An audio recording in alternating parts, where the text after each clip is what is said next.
ഇപ്പം സാന്ദ്രയുടെ ഒപ്പം തന്നെ വർക്ക് ചെയ്തിരുന്ന ആക്ടർ, പ്രൊഡ്യൂസർ അല്ലെങ്കിൽ മറ്റൊരു സംവിധായകനൊക്കെ എതിരെ ഇങ്ങനത്തെ പല പല ആരോപണങ്ങൾ നമ്മൾ കണ്ടുകൊണ്ടിരിക്കുന്നു, പല പല വിഷയങ്ങളാകുന്നു. അപ്പം അങ്ങനെയുള്ള ഒരു അവസരത്തിൽ സാന്ദ്രയോട് വന്ന് ഇങ്ങനത്തെ പ്രശ്നങ്ങൾ പറഞ്ഞിട്ടുണ്ടോ, അല്ലെങ്കിൽ സാന്ദ്ര അതിൽ ഇടപെട്ടിട്ടുണ്ടോ? ഇല്ല, എൻ്റെ അടുത്ത് ആരും വന്ന് ഇങ്ങനത്തെ പ്രശ്നങ്ങൾ ഇതുവരെ നമ്മുടെ സെറ്റിൽ വെച്ച് ഇതുവരെ ഒരു അനുഭവം ആരും പറഞ്ഞ് ഞാൻ കേട്ടിട്ടില്ല.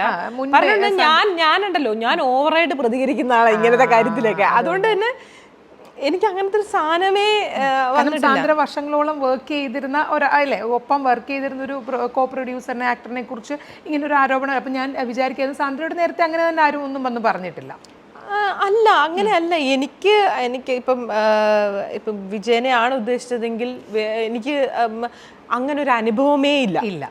അങ്ങനെ ഒരു അനുഭവമേ ഇല്ല എന്ന് മാത്രമല്ല, ഇപ്പം ഞാൻ പറഞ്ഞില്ലേ, ഞാൻ അത്ര അലേർട്ടായിട്ടാണ് സെറ്റിൽ നിൽക്കുന്നത്. അപ്പം എവിടെയെങ്കിലും ഒന്ന് കണ്ണു പളിയാ വരെ ഞാൻ കാണും, മനസ്സിലായോ? അപ്പം ഞാൻ അങ്ങനെ ഒരു സാധനമേ കണ്ടിട്ടില്ല. പിന്നെ ഞാൻ ഈ വാളുമെടുത്ത് നിൽക്കുന്നതുകൊണ്ടാണോ എന്താന്നറിയില്ല. പക്ഷേ ഇപ്പം ഞാൻ ഫ്രൈഡേ ഫിലിം ഹൗസിലുണ്ടായിരുന്നിടത്തോളം കാലം അങ്ങനെ ഒരാളുടെ അടുത്ത് മിസ്ബിഹേവ് ചെയ്തതായിട്ടോ അല്ലെങ്കിൽ ഒരാളുടെ അടുത്ത് മോശമായിട്ട് വിജയ് പെരുമാറിയതായിട്ടോ എൻ്റെ അറിവിലില്ല. പിന്നീടുള്ള കാര്യങ്ങൾ എനിക്കറിയില്ല, പക്ഷെ അതുവരേക്കും ഇല്ല.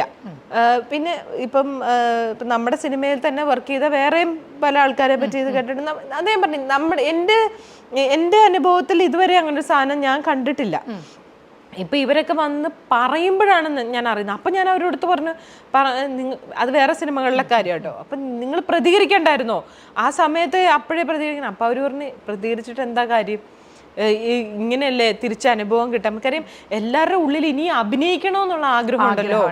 അപ്പം ആദ്യം പറഞ്ഞ പോലെ സിനിമയ്ക്ക് കിട്ടുന്ന ഒരു തിരിച്ചറിവ്, ഫെയിം, ഇതെല്ലാം തന്നെ എല്ലാവരെയും, അല്ലെങ്കിൽ കലയോടുള്ളൊരു സ്നേഹമൊക്കെയാണ് എല്ലാവരെയും ഇതിൽ നിൽക്കാൻ പ്രേരിപ്പിക്കുന്നത്. അതെ. അപ്പം അല്ലെങ്കിൽ ഉടനെ പൊതുസമൂഹം അവരോട് പറയാ, നിങ്ങൾക്കിത് പറ്റില്ല, ഇട്ടേച്ച് പോകും, എന്തിനാ പിന്നെ സിനിമയിൽ അഭിനയിക്കാൻ നിൽക്കുന്നേ എന്നാ ചോദിക്കുക.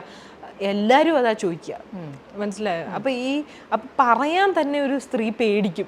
ശരിക്കും പറഞ്ഞാൽ അങ്ങനെ തോന്നിയിട്ടില്ലേ സാന്ദ്രയ്ക്ക്? അതായത് സ്ത്രീകൾക്ക് ഇത് പോയി പറയാൻ, അല്ലെങ്കിൽ ഇങ്ങനത്തെ ഇഷ്യൂസ് ഒന്ന് പറയാൻ ഒരിടവില്ല. അത് ഞാൻ എന്തെല്ലാം പ്രോബ്ലംസ് ഞാൻ ഫേസ് ചെയ്യുന്നു, എനിക്ക് പോയി പറയാൻ ഒരു സ്ഥലമില്ല. ഞാൻ ആരോട് പറയും? ഞാനിപ്പോൾ പോയി എൻ്റെ അസോസിയേഷനിൽ പോയി ഇരുന്ന് പറഞ്ഞാൽ അവിടെ മുഴുവൻ ആണുങ്ങളാണ്, ഒരു സ്ത്രീ പോലും അവിടെ പേരിന് പോലും ഇല്ല. അപ്പം ഒരു സ്ഥലത്തുമില്ല, സ്ത്രീകളില്ല. ആകെപ്പാടെ എനിക്ക് തോന്നുന്നു സ്ത്രീ സാന്നിധ്യമുള്ളത് അമ്മ അസോസിയേഷനിൽ മാത്രമാണ്, വേറെ എവിടെയും സ്ത്രീകളില്ല. അപ്പൊ അതിന് നമുക്കപ്പോൾ നമ്മൾ ഉദ്ദേശിക്കുന്ന രീതിയിലല്ല അവർ മനസ്സിലാക്കുന്നത്. നമ്മുടെ പ്രശ്നങ്ങളല്ല അവരുടെ പ്രശ്നം. അവരെല്ലാത്തിനെയും കാശുകൊണ്ട് ഒതുക്കി തീർക്കാൻ നോക്കുമ്പോൾ നമുക്ക് ജസ്റ്റ് ഒരു അപ്പോളജി മതിയായിരിക്കും അവിടെ. അതെ.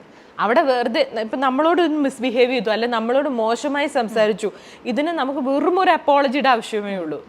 ചെയ്ത തെറ്റായിപ്പോയി, സോറി, ഇത്രേ ആവശ്യമുള്ളൂ. പക്ഷേ അത് പറയില്ല. ഒരു പെണ്ണിൻ്റെ മുന്നിൽ താഴാനോ സോറി പറയാനോ തയ്യാറല്ല. അതിന് പകരം കാശ് വേണോ, കാശ് തരാം, എത്ര രൂപ വേണം തരാം. അതാണ് ആറ്റിറ്റ്യൂഡ്. അത് അംഗീകരിച്ചു കൊടുക്കാൻ എനിക്കും പറ്റില്ല. എനിക്ക് വേണ്ട നിങ്ങളുടെ കാശ്, എനിക്ക് കാശല്ല വേണ്ട, എനിക്ക് വേണ്ടത് അപ്പോളജിയാണ്. അങ്ങനെ മാപ്പ് പറയിച്ച അനുഭവം ഉണ്ടല്ലോ പലരെ കൊണ്ട്, ഒരാളെ കൊണ്ടൊന്നല്ല.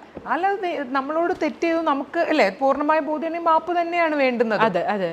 അതുകൊണ്ട് തന്നെയാണ് എനിക്ക് തോന്നുന്നത് എന്നെ ഇൻഡസ്ട്രിയിൽ അംഗീകരിക്കുന്നത് തന്നെ.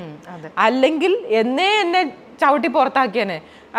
എന്നുവെച്ചാൽ അവർ പറയുന്നത് കേട്ട് നിൽക്കുന്ന ഒരാളായിട്ട് മാത്രമേ എന്നെ കാണുള്ളൂ. അല്ലെങ്കിൽ എനിക്ക് എൻ്റെതായ സ്റ്റാൻഡ് ഉള്ള ഒരാളായതുകൊണ്ട് മാത്രമാണ് എന്നെ അംഗീകരിക്കുന്നത്. ഞാൻ നേരത്തെ പറഞ്ഞില്ല, ഞാനൊരു ഡിസിഷൻ എടുത്തു കഴിഞ്ഞാൽ പിന്നെ അതിൻ്റെ മുകളിലേക്ക് എന്ത് വന്നാലും ഞാനത് ഫേസ് ചെയ്യാൻ തയ്യാറാണ്.